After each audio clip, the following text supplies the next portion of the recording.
Alaykum. Bugungi mavzuyimiz shtat jadvallari. Reja quyidagilardan iborat. Birinchisi, shtat jadvallari nima va nega muhim?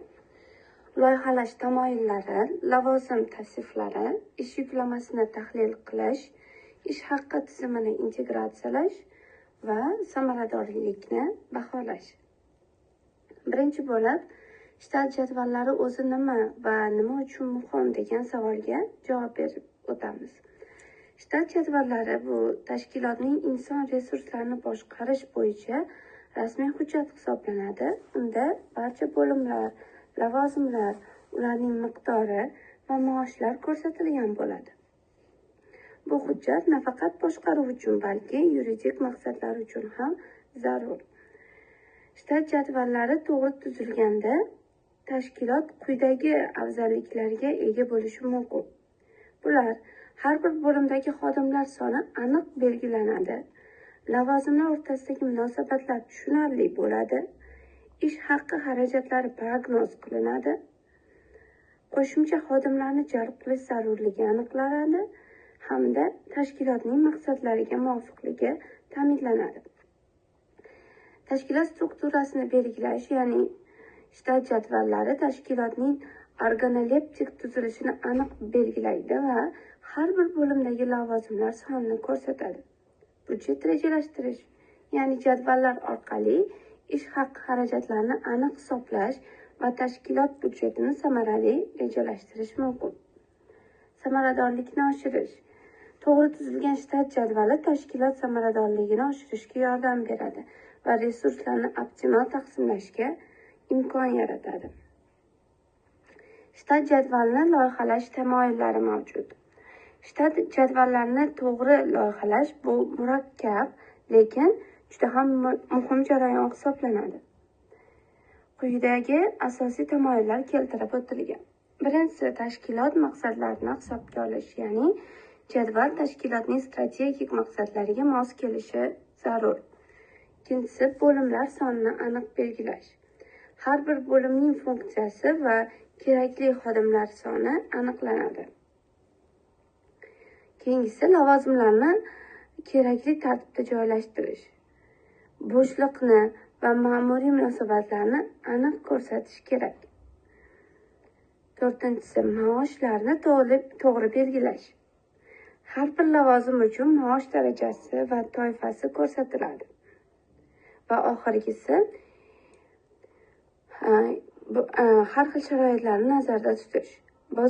Bozor o'zgarishlari va tashkilot o'sishini hisobga olgan holda jadval tuziladi.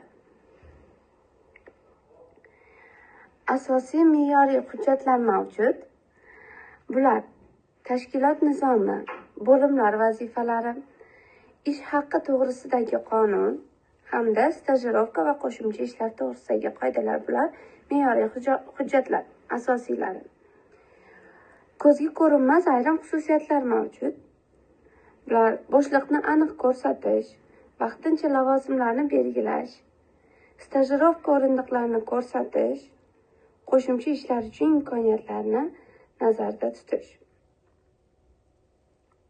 Lavozim tavsiflari va vakolatlarni aniq belgilash. Lavozim tavsiflari shtat jadvalining eng muhim qismi.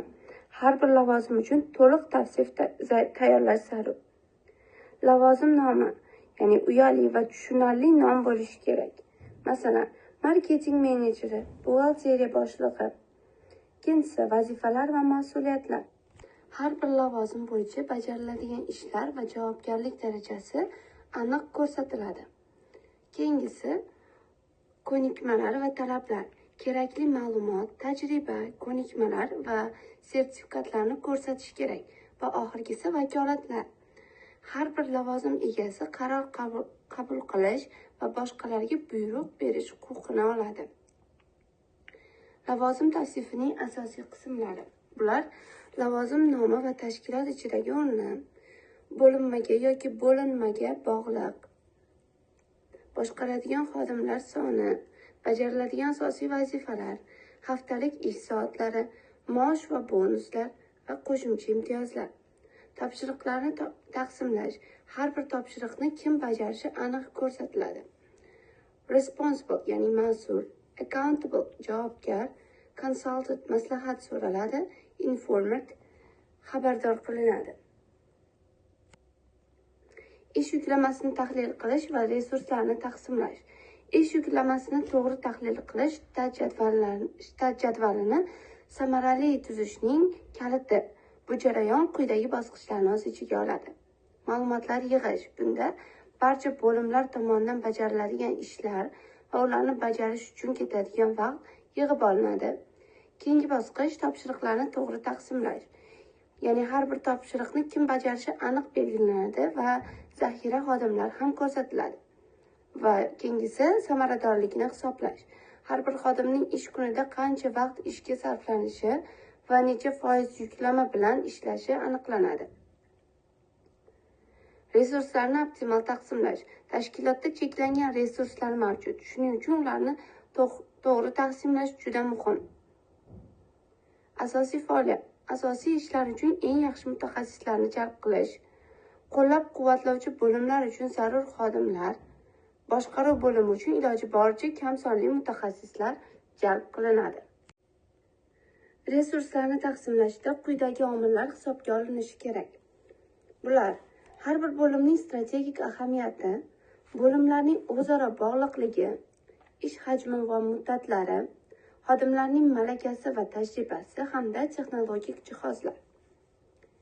Shtat jadvalini amaliyotga tatbiq etish bosqichlari mavjud.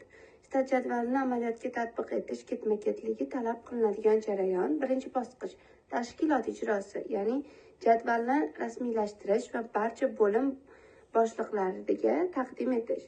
Ikkinchi bosqich xodimlarni tanlash. Har bir lavozim uchun to'g'ri xodimlarni tanlash va tayinlash. Uchinchi bosqich o'qitish va o'rnatish. Yangi xodimlarni o'qitish va ishga o'rnatish va oxirgi bosqich nazorat. Har bir lavozimda ish bajarilishini nazorat qilish. Amaliyotga tatbiq qilishda asosiy qadamlar mavjud. Bular rasmiylashtirish, ya'ni rahbariyat tomonidan tasdiqlash va hujjatlarni tuzish. Xodimlarni jalb qilish, bo'sh lavozimlarni to'ldirish va yangi xodimlarni qabul qilish. Har bir xodimni o'z vazifalariga o'rgatish hamda ish jarayonini doimiy kuzatish va tahlil qilish. Mavzuyimiz shundan iborat. Rahmat.